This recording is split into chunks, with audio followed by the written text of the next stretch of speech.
ባለሀብቱ ወርቁ አይተነው በአሁኑ ወቅት በኢትዮጵያ በቢሊዮን የሚቆጠር ሀብት ካላቸው ቀዳሚ ባለሀብቶች አንዱ እንደሆኑ ይታወቃል። ሆኖም የዝናቸውና ሀብታቸው ከትናንት የታሪክ ጠባሳዎች ነፃ ለመሆኑን የሚያመለክት አንድ የምርመራ መረጃ በአዎንታ በርሲሳ በኩል ይፋ ሆኗል። ጉዳዩ ከዛሬ 2 ዓመታት በፊት የተፈጠረና እስካሁን እልባት ያላገኘ የገንዘብ ዕዳን የተመለከተ ነው። እንደ አዎንታ በርሲሳ አገላለጽ ከሆነ በ1996 ዓ.ም ወርቁ አይተነው ገና ወደ ቢሊዮነርነት ጉዟቸው ባልገቡበት ጊዜ ከሽፋ አወል ጋር የቅርብ የንግድና የብድር ግንኙነት ነበራቸው። በወቅቱ ሽፋ አወል የተሻለ አቅም የነበራቸው ባለሀብት ሲሆኑ ወርቁ አይተነው ለስራ ማስኬጃ የሚሆን 27500 የኢትዮጵያ ብር ከሽፋ አወል ተበድረው ነበር። ይህንን ብድር ለመመለስ ወርቁ አይተነው በወቅቱ የባንክ ቼክ ጽፈው ለሽፋ አወል ቢሰጡም ቼኩ ግን በባንክ ሊመነዘር ያልቻለ ደረቅ ቼክ ሆኖ መገኘቱን መረጃው ያመለክታል። ጊዜያት አልፈው ነገሮች በከፍተኛ ሁኔታ ተገለባብጠዋል። ያን አበዳሪ የነበሩት ሽፋ አወል ዛሬ በሀብታቸው ተመናምነው ለከፍተኛ ችግር መጋለጣቸው ተነግሯል። በአንጻሩ ተበዳሪ የነበሩት ወርቁ አይተነው በአጭር ጊዜ ውስጥ ግዙፍ የኢንዱስትሪ ባለቤትና ቢሊዮነር ለመሆን በቅተዋል። ይህ የሀብት ልዩነት በፈጠረው ግርዶሽ ውስጥ አበዳሪው ሽፋ አወል ያበደሩትን ገንዘብ ለማግኘት ያደረጉት ጥረት ሳይሳካ መቆየቱ ተገልጿል። ጉዳዩን ይፋ ያደረገው አዎንታ በርሲሳ ያኔ ወርቁን የደገፉት ሰው ዛሬ ተቸግረዋል በማለት የሞራልና የፍትህ ጥያቄ አንስቷል። አዎንታ በርሲሳ በግል የማህበራዊ ትስስር ገጹ ባስተላለፈው መልእክት ወርቁ አይተነው የዛሬውን ቢሊዮነርነታቸውን ወደ ጎን ትተው ትናንት በችግራቸው ጊዜ ደርሰውላቸው የነበሩትንና ዛሬ ላይ እርዳታ የሚሹትን ሽፋ አወልን እንዲያስቧቸው ጠይቋል። የሰውየውን ገንዘብ መልስላቸው በሚል የቀረበው ጥሪ ባለሀብቱ ለነበረባቸው ዕዳና ለአበዳሪው ለሰጧቸው ደረቅ ቼክ ኃላፊነት እንዲወስዱ የሚያሳስብ ነው። እስካሁን ድረስ በጉዳዩ ላይ ከባለሀብቱ ወርቁ አይተነው በኩል የተሰጠ ምላሽ የለም። ሆኖም ይህ የምርመራ መረጃ በባለሀብቶች የሀብት ምንጭና በታማኝነት ዙሪያ በህዝብ ዘንድ አዲስ የመነጋገሪያ አጀንዳ ፈጥሯል። ታዋቂው ቢሊዮነር አቶ ወርቁ አይተነው ከኢትዮጵያ ጠቅልለው ከወጡ ዓመታት የተቆጠሩ ሲሆን በአሁኑ ወቅት ከመንግስት ጋር ያላቸው ቁርሾ ግልጽ ወደሆነ የመጋጨት ሁኔታ ተሸጋግሯል። ባንኮች በቢሊዮን የሚቆጠር ዕዳ ስላለባቸው ንብረቶቻቸውን በጨረታ ለመሸጥ እየተንቀሳቀሱ ቢሆንም ባለሀብቱ ግን በንብረቶቻቸው ላይ ያላቸውን ተሰሚነት በመጠቀም የሽያጭ ሂደቱን አስቸጋሪ አድርገውታል ይባላል። በተለይም በደብረ ማርቆስ ከተማ ያስገነቡት ግዙፍ የዘይት ፋብሪካ የፋኖ መሳሪያ ማከማቻ ሆኗል በሚል በባለስልጣናት መታማቱና እሳቸው ደግሞ ፋብሪካውን ለኤርትራዊ ባለሀብት በ35 ሚሊዮን ዩሮ መሸጣቸው ጉዳዩን ይበልጥ አነጋጋሪ አድርጎት ነበር። አቶ ወርቁ ከኢትዮጵያ የወጡት የግድያ ሙከራ ተደርጎባቸው እንደሆነ ቢነገርም አገር ጥለው ከወጡ በኋላም ቢሆን በዱባይ ቅንጡ የመዝናኛ ክለብ በመክፈት የንግድ ስራቸውን እያሳለጡ ይገኛሉ የሚሉ ጭምጭምታዎች አሉ። ይህ ክለባቸውም ለታዋቂ አርቲስቶችና ለኢትዮጵያ ባለስልጣናት ዋነኛ የመዝናኛ ስፍራ ሆኗል ይባላል። ከዚህ በተጨማሪም ባለሀብቱ ፊታቸውን ወደ አርቲፊሻል ኢንተለጀንስ ቴክኖሎጂ እያዞሩ እንደሆነና በዚህም ዘርፍ መጠናከራቸው ለወደፊቱ የመንግስትን እጅ ለመጠምዘዝ የሚያስችል አቅም ሊፈጥርላቸው እንደሚችል ይገመታል። ዛሬም ድረስ አዲስ አበባ ውስጥ በተለይ ሰሚት ሳፋሪ አካባቢ ኪራይ የሚያስከፍሉባቸው ህንፃዎች እንዳሏቸው ይነገራል። የአቶ ወርቁ አይተነው የሀብት ምንጭና አመጣጥ ለብዙዎች እንቆቅልሽ ቢሆንም ገና በወጣትነታቸው በነበረው የህወሓት አገዛዝ ወቅት በተደጋጋሚ ይታሰሩ እንደነበርና በእስር ቤት ሆነው በጀመሩት የድለላና የጉዳይ ፈጻሚነት ስራ ከከፍተኛ ባለስልጣናትና ባለሀብቶች ጋር ግንኙነት መፍጠር እንደቻሉ ይነገራል። ከስር በኋላም ከባንኮች በሚያገኙት ከፍተኛ ብድር ሀብታቸውን እያሳደጉ የመጡ ሲሆን ሚዲያን በመቆጣጠርና ለተለያዩ የፖለቲካ ተዋናዮች የገንዘብ ድጋፍ በማድረግ ረገድም ስማቸው በስፋት ይነሳል።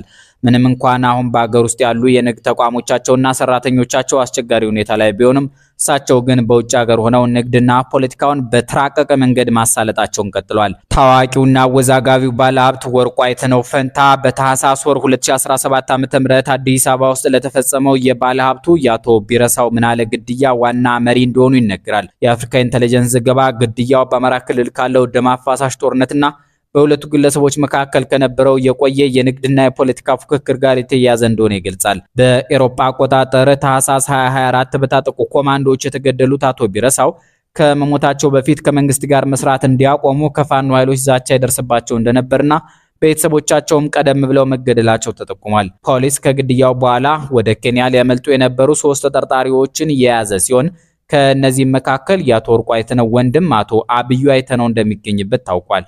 አቶ ወርቁ አይተነው ከዚህ ቀደም የጠቅላይ ሚኒስትር አብይ አህመድ ደጋፊ ሆነው በትግራይ ጦርነት ቢሳተፉም ኋላ ግን አቋማቸውን በመቀየር የፋኖ ኃይሎችን በመደገፋቸው ምክንያት አውሮፓ ውስጥ በስደት እንደሚኖሩ ይታመናል። በቅርብ ጊዜ የኢትዮጵያ ፍትህ ሚኒስቴር ያወጣው አዲስ የንብረት ማስመለስ አዋጅ እሳቸውን በቀጥታ ወጥመድ ውስጥ የሚከት እንደሆነ ይነገራል። ይህ አዋጅ በወንጀል የተገኘ ንብረት ተጠርጣሪው በሌለበት ወይም ከሀገር በሸሸበት ሁኔታ እንዲወረስ የሚፈቅድ በመሆኑ እሳቸው በአገር ውስጥም ሆነ እንደ ዱባይ ባሉ የውጭ ከተሞች ያላቸውን እጅግ ግዙፍ ሀብት ሊያሳጣቸው የሚችልበት እድል ከፍተኛ እንደሆነ ተገልጿል። በተጨማሪም የአቶ ወርቁ አይተነው ስም ከታዋቂውና ተደጋጋሚ ወንጀለኛ ከሆነው ከዳዊት ድሪባ ጋር በቅርበት ይነሳል። ዳዊት ድሪባ በ1985 ዓ.ም አቶ ወርቁ አዲስ አበባ ውስጥ አደራጅተውት የነበረው የዘራፊዎችና የነፍሰ ገዳዮች ቡድን መሪ እንደነበር የፖሊስ የምርመራ መዝገቦች ይጠቁማሉ። ዳዊት ድሪባ በበርካታ የሰው ግድያና የባንክ ዘረፋ ወንጀሎች ተከሶ 3 ጊዜ የሞት ፍርድ ተፈርዶበት የነበረ ቢሆንም በይቅርታ ተፈቶ ወጥቶ እንደነበርና በቅርቡ ደግሞ ስሙን በመቀየር በሽብርና በሲቪል አቪዬሽን ሕግ ጥሰት ወንጀል ተጠርጥሮ ዳግም በአዲስ አበባ በቁጥጥር ስር መዋሉ ይታወሳል።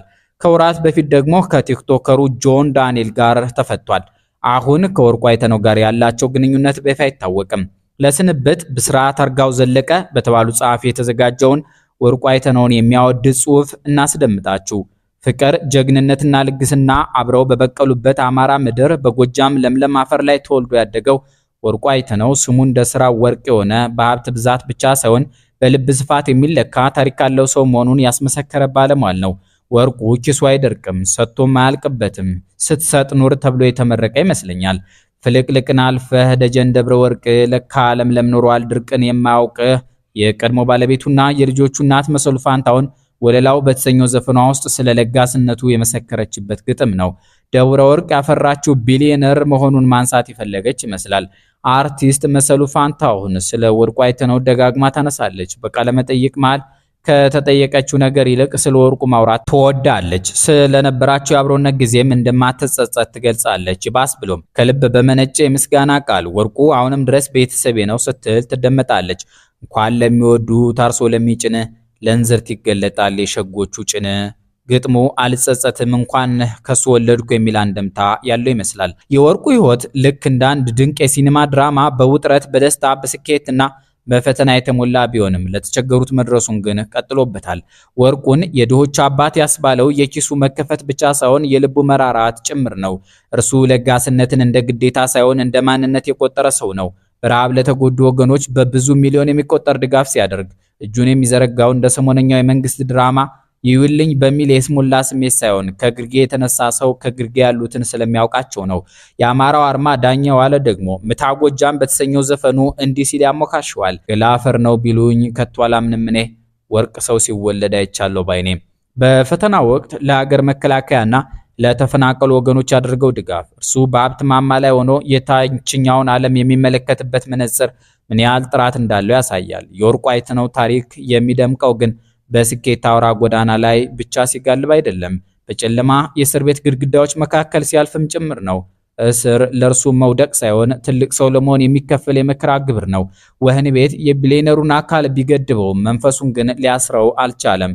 በጨለማ ቤት በአንዲት ጠባብ ክፍል ውስጥ ሆኖ ስለ ሰፊዋ ኢትዮጵያና ስለ ወደፊቱ ብሩህ ተስፋ ያስብ እንደነበር በአንድ ቃለ መጠይቅ ከአንደበቱ ሰምቻለሁ። ወርቁ አይተነው ስሙ ሲጠራ ሀብታም የሚለው ቃል ብቻ ሳይሆን ሰብአዊነት የሚለው ትርጉም አብሮ ይታወሳል። ሁሌም ስጥ የድሆች አባት። አበቃን። ሰላም ይስጥልን።